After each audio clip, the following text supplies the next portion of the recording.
Hey guys, how are you doing today? I'm doing great, thanks for asking. So today I want to go over how to make your mix sound huge. There's a lot of things that go into it. There's impacts, there's dynamics, there's how you mix everything together to feel cohesive. There's just a lot that goes into it, and it can be daunting. So today I'm going to be showing you how I get a massive mix, and hopefully you think it's massive too. If you want to join my Discord server, the link is in the description, by the way. And today we're going to be going over just a little section of a song that's going to be on our upcoming EP for Lore Weaver. So if you like what you hear, keep your eyes out. Follow me on Instagram if you want, the actual Blake H, or the actual Blake, whichever one. I don't even know my own handle. Anyway, that is also linked in the description, but that's also linked in the description. Let's just get right into it. So this is what I have for the mix and the song so far.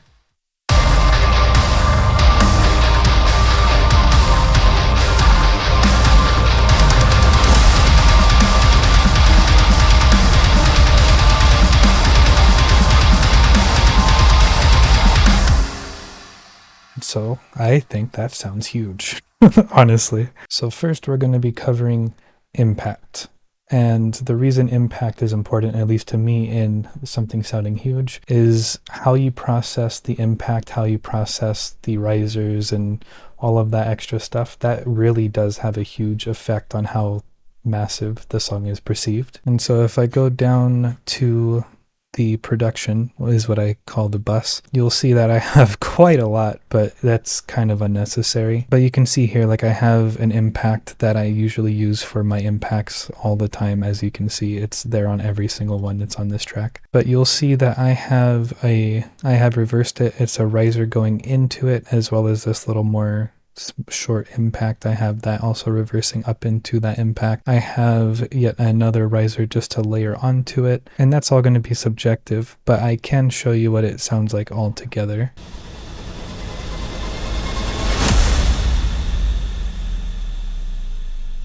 And so, like, just that on its own is actually insane. And you'll see, like, on this stuff, I don't typically do a lot of processing. Like, right on this riser here, I don't have any EQ. On this riser slash impact, I do have just some sound design stuff, or not really even sound design, but there was just a lot of whistly frequencies I wanted to get rid of. But other than that, like on the bus, I just have, again, this was just all overbearing, because I have them so loud, and it's nothing. It's just, you can just imagine that there's nothing on these tracks, basically. And as you can probably see here on the left hand side here, that is not going into my mix bus, which contains only my guitars, like extra guitars, like stuff that I'm using for either like layering or quad track guitars, clean guitars. I don't have any of my bass outside of it, or drums, but everything else outside of those elements I am keeping outside of my mix bus. And the main reason for that is, if it's in my mix bus, it's going to be also feeding into my mix bus compression, or my bus glue, whatever you want to call it. And so if I have an impact that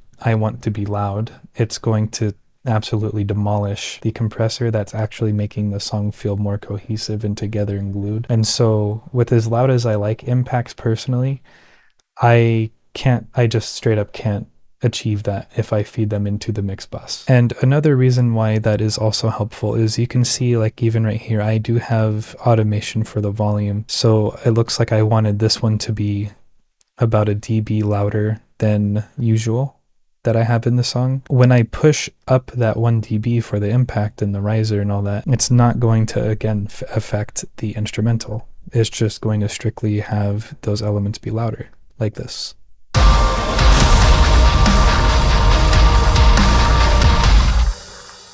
And that way it just sounds more clean. It doesn't distort the entire mix. It doesn't duck the mix, which can be desirable, but for what I'm going for, I prefer to have those outside. Another thing I like to really stress when I'm trying to get a huge mix is panning. Panning it's like a really basic thing in mixing is panning, but it's important to actually understand pan areas, I guess you can call them. So for example, like, I have the left and right guitar 100% left and right.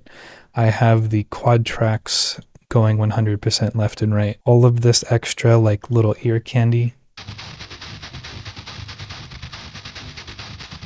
it's not at all mono, and that is mostly because I have a lot of ambience going on at this section as well. So if I play with all of the ambience,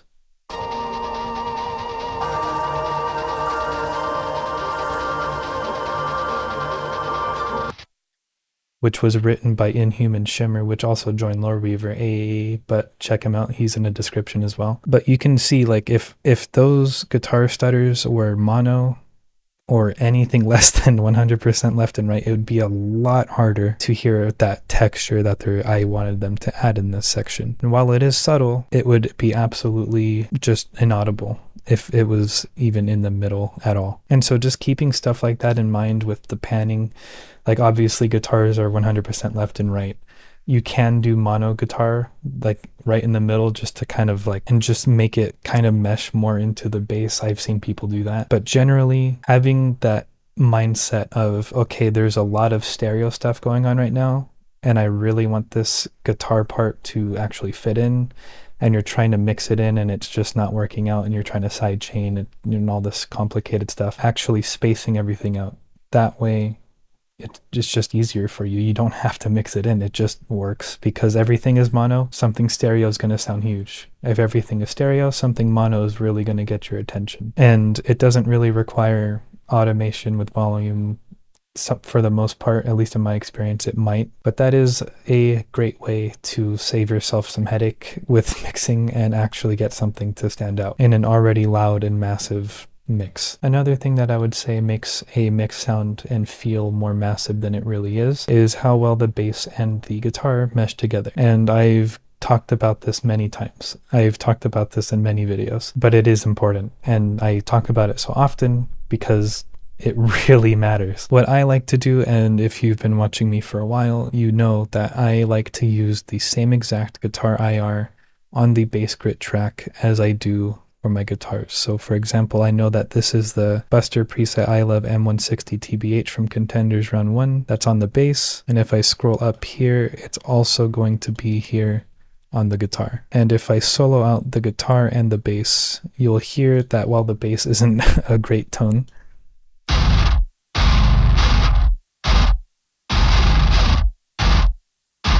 it basically sounds like it's just one massive cohesive instrument. Using the same IR as you're using on the guitar and the bass is helpful in a lot of scenarios. However, if you go through different presets, or if you just go through different IRs with your bass, you might actually find that something works better. I have this default with the project. It's the same IR guitar and bass.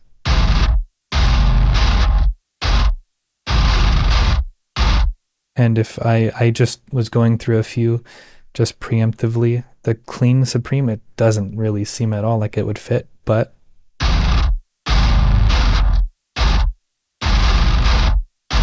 I think it fills out fairly nicely and in the full mix. And the one before.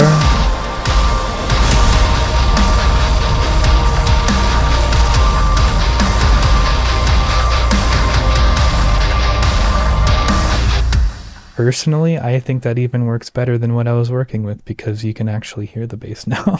And so yeah, basically the whole moral of this little section in this video is your bass really matters. Nailing down a decent bass tone, while mine isn't the most perfect or the best, it's super muddy and rumbly, but finding a good IR for your bass grit track is going to really help that bass guitar relationship and feel massive. I mean, part of the reason why people love Buster's mixes so much is one, they're massive, but two, the guitars and bass, they really hit, and that's because they have an excellent relationship with each other. And so that's just something to keep in mind. There is one more thing I want to cover that just about literally anybody can do at any time, and it'll just sound more in your face, more massive. That's just easy, is EQ. And I know you have EQ on everything, but let me show you. So for example, on my mix bus, I have a EQ here. These were just, you can ignore these 3 points. They were just whistling frequencies I was getting, and I was just too lazy to find where they were coming from. But this high shelf. The high shelf is going to vary depending on your song, the mix, like your signals, everything. While I have this one to be dynamic, it doesn't matter if it's dynamic or not. Having a high shelf can and will make everything get pulled forward in the mix. So I'm just going to play it without it, and I'm going to just randomly pop it back on, and you'll see that immediately it's brighter. It's like while it's boosting all of the high frequencies, it's only doing so on the instruments, which is why I like it on the instrumental, because I don't want that to really affect the vocals or the ambience. So yeah, let's just go ahead and just flip that on randomly and you'll see. And on.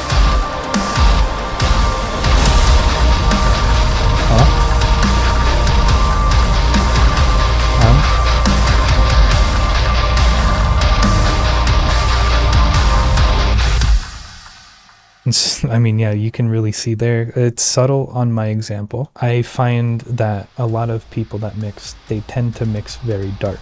I myself mix very dark. And so keeping that in mind, I like to have on my template that I mix into, I have a just default high shelf EQ just to mitigate that. Because if I take off everything, if I take off all of the EQ on my mix bus or my master, it just sounds really dull. And it was just simply fixed by adding that little boost to the high end, and it just genuinely works. And it just seems kind of silly because it's just so simple, and it's just something that surely it can't be. Surely it can't be that easy. If you have caught my streams, which I do every other Saturday-ish, I try to do it every week, but you know, life gets in the way. I find that whenever I have a suggestion for a mix or for just the overall like punchiness or the overall presence of a mix, whenever I throw it in my DAW and if I put a high shelf on it, it's immediately, at least in my opinion, and I hope in the people that watch, we find that it just brings it forward. It makes it feel more big, massive. It makes it feel more in your face and aggressive. But anyway, those were the 4 things I have today, and I hope they help. Ken, if you want to join the Discord server, the link is in the description. Check out Inhuman Shimmer, he will also be in the description. He did a phenomenal job so far on this EP. He's helping me write the parts. He's done all of the ambience on it, and it's just been honestly just genuinely amazing. I'll see you guys next time. Bye.